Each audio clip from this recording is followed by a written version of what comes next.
Hello and welcome to today's episode of the Jacksonville Jaguars Insider Podcast. My name is John Shipley. I am your host and beat reporter, and I have been your beat reporter covering the Jacksonville Jaguars for On SI every single day since August 2019, and we are continuing to march forward through yet another offseason together. As always, you can find us in our 100% free, 24/7, boots on the ground coverage of the Jaguars when you follow us on social media, such as Facebook and Twitter, at Jaguars on SI. You can also find us at www.si.com/NFL/Jaguars. All right, folks, welcome to today's episode of the Jacksonville Jaguars Insider Podcast. The Jaguars just had a wild, and I do mean wild, win over the San Francisco 49ers. It was one of those games where it really felt like it was a game where all three units had to pick each other up at some point. I mean, the Jaguars get gashed on the first drive of the game. Only allow a field goal. But, for the 49ers credit, they marched up and down the field on them. 49ers came up with some big plays offensively at times. Jaguars were able to respond. The offense, that drive they put together after getting backed up to their own end zone, best drive the Jaguars have had all year. Trevor Lawrence was, I believe, 8 of 8 for 84 yards and a touchdown on it. His receivers helped him out. Brendan Strange made a great catch on a low pass we haven't really seen the Jaguars supporting cast pick up their quarterback like that at times this year. Travis Etienne had an absolute electric touchdown run. As a whole, they ran the ball well. Other than when it seemed like they needed to, those third and short situations, they ran the ball really well. And they ran it well in the last drive as well. And then when the offense needed to be picked up, the defense was there. Defense creates 4 turnovers. Devin Lloyd, 2 interceptions. Eric Armstead with his best play as a Jaguar, forcing a fumble to essentially seal the win. Dennis Gardeck punching the ball out from Luke Farrell. The defense very much so kept them in the game in a lot of ways, but it wasn't a game, you can say the Houston game that the defense won. You can say the Cincinnati game that, the Jaguars offense, outside of a few mistakes here and there, was picking up the defense. This was a game it truly felt like, for the first time since week 1, but more so because it was against a quality opponent this time, that the Jaguars' offense and defense were working in cohesion together. They were working toward the same goal at the same pace. And then special teams. It wasn't perfect. There were a few bad punts, but there was also an elite punt from Logan Cook to pin him way down deep. Cam Little missed his field goal at the end of the game that would have made it an 8-point game. It ended up not hurting them thanks to Eric Armstead's forced fumble. But, Parker Washington's punt return for a touchdown. Christian Braswell's block on that play. The blocking by everybody on that play. Tootin had an explosive kickoff return. I thought he was going to house that one. All three units genuinely played a big role in that game. And don't be mistaken, that was a statement win. I know the 49ers are banged up right now, but the 49ers are still one of the best teams in the NFC.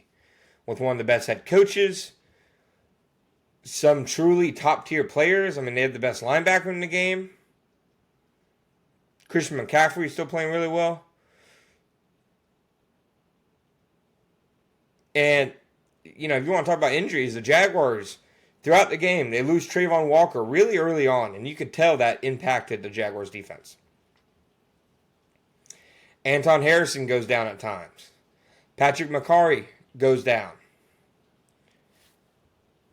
Foye Oluokun in and out of the game. Antonio Johnson in and out of the game. Eric Murray goes down. Brian Thomas Jr. had to leave at one point, ended up coming back. It was just a plethora of injuries for the Jaguars.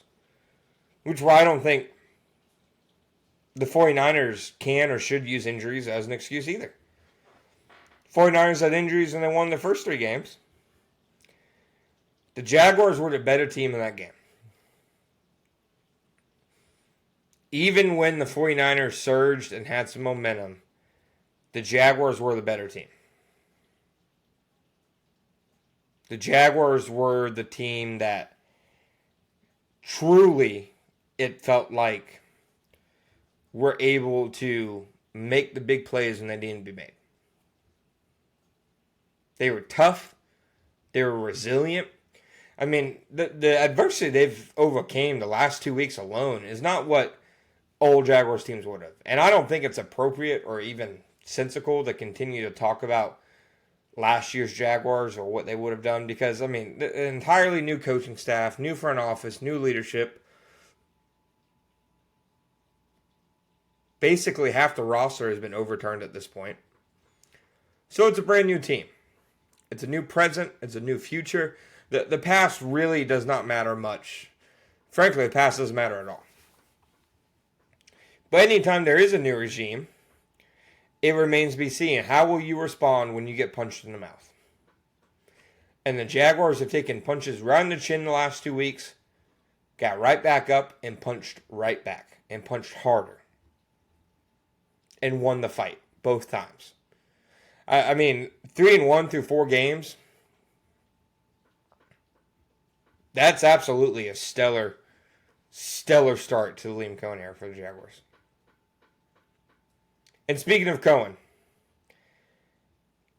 his post-game dust-up of Robert Saleh and Kyle Shanahan's comments. Kyle Shanahan saying that, he didn't see it, he doesn't know what it was, but Liam, he doesn't think should be so sensitive about it.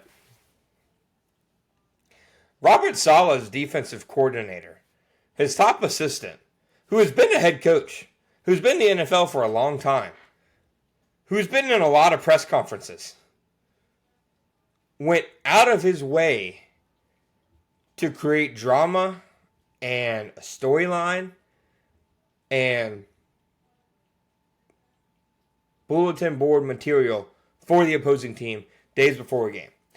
Kyle Shanahan should be livid with Robert Saleh.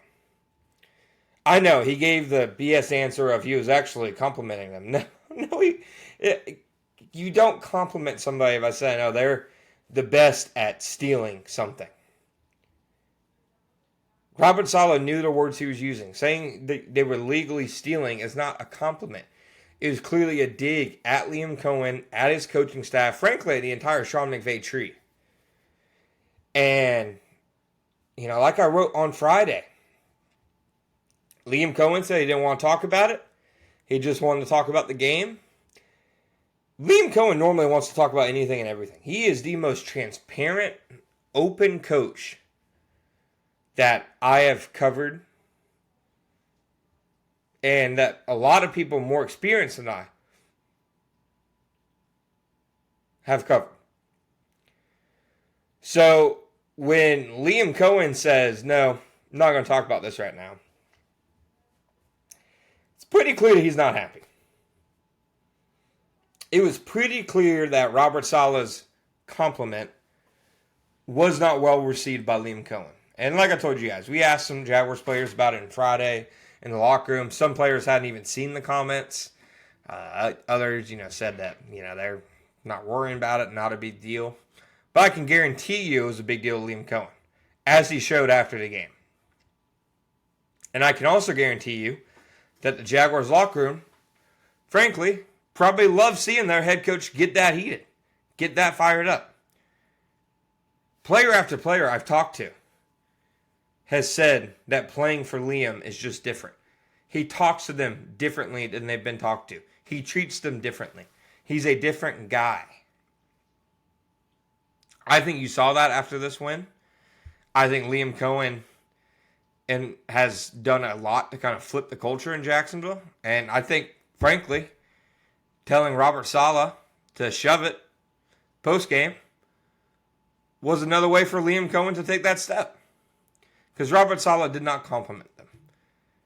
He's not being sensitive. He was called a cheater after 3 games of being a head coach by somebody who, very frankly, probably has some sour grapes about how things went down with the Jacksonville head coach job.